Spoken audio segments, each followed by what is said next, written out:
Digital প্রতারণার জাল এবার খোয়াই অরবিন্দ পার্কস্থিত আশীর্বাদ মাইক্রোফাইন্যান্সের নাম ভাঙিয়ে গ্রাহকদের ফোন করে অনলাইনে কিস্তির টাকা হাতিয়ে নেওয়ার অভিযোগ উঠেছে। শুক্রবার সাপ্তাহিক কিস্তির দিন সোনাতলা ও দুর্গানগর এলাকায় এই ঘটনাকে কেন্দ্র করে গ্রাহকদের মধ্যে আতঙ্ক ছড়ায়। সংস্থার গ্রুপ লিডার মৃত্যুঞ্জয় রিয়াং জানান, সকাল থেকেই কয়েকজন গ্রাহক সন্দেহজনক ফোন কলের বিষয়ে তাকে জানান।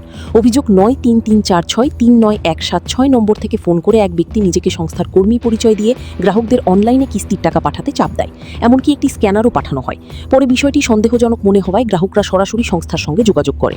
মৃত্যুঞ্জয় রিয়াং স্পষ্ট জানিয়েছেন, সংস্থার পক্ষ থেকে এভাবে কখনো অনলাইনে টাকা চাওয়া হয় না, এটি সম্পূর্ণ ভুয়ো কল। ঘটনার জেরে আশীর্বাদ মাইক্রোফাইন্যান্স কর্তৃপক্ষ খোয়াই থানায় লিখিত অভিযোগ দায়েরের প্রস্তুতি নিচ্ছে। পাশাপাশি গ্রাহকদের সতর্ক থাকার আহ্বান জানানো হয়েছে। তবে বড় প্রশ্ন উঠছে, গ্রাহকদের ব্যক্তিগত তথ্য ও কিস্তির নির্দিষ্ট দিনের তথ্য প্রতারকদের হাতে পৌঁছালো কিভাবে? বিষয়টি খতিয়ে দেখতে পুলিশের সাইবার সেলের তদন্তের দাবি উঠেছে।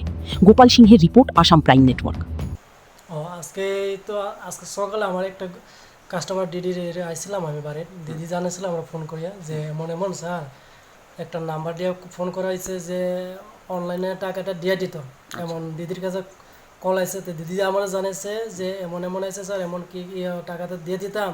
আমি ইমিডিয়েটলি দিদিরে মানা করছি যে কেউ যদি বা আমরা বা অফিসের যে স্টাফ ছাড়া আমরা যে এমপ্লয়ি ছাড়া যদি কেউ অনলাইনে বা টাকা আজকে ছাড় আইতে পারতাম না, অনলাইনে টাকাটা দিয়ে দেন, এসব যদি কেউ যদি ফোন করে তাহলে কেউ এটার লগে যে সতর্ক থাকেন যে কেউ এটা না দিলে ভালো। মানে যদি দেই তো এইসব এখন কয়েকজন আমি আজকের মধ্যে ঘটনার মধ্যে পাইছি, দুইজনের দিদির মুখে শুনছি যেমন ফোন করছে এসে চালাইতে পারতো না, আমি দিয়া দিদির লগে কথা কইছে। আচ্ছা, দুইজনের কাছে যে কল এসেছে দুটো কি সেম নাম্বার?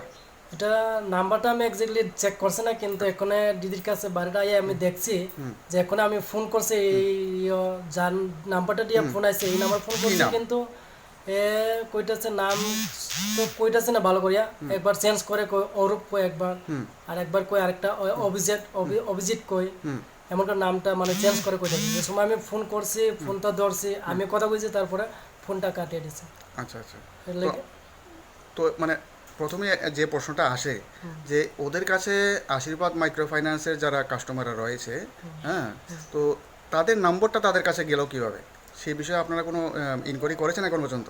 না, এটা আমার সঠিক জানা নাই কেমনে যে নাম্বারটা পাইছি। এটা আমরা আজকে আমিও যে ঘটনাটা শুনছি আজকে, এর আগের একদিন আগেও শুনছি, কিন্তু এটা কেমনে নাম্বারটা পাইছে বা কি করছে এটা কিন্তু সঠিকভাবে আমরা উপর মানে জানা নাই আর কি। আচ্ছা, তো আপনাদের কাছে তো মানে সেই নম্বরগুলো আছে, তো যাদের কাছে কল মানে গেল, তো ওই নাম্বারগুলো নিয়ে কি আপনারা মানে সামনে আইনের দ্বারস্থ হবেন?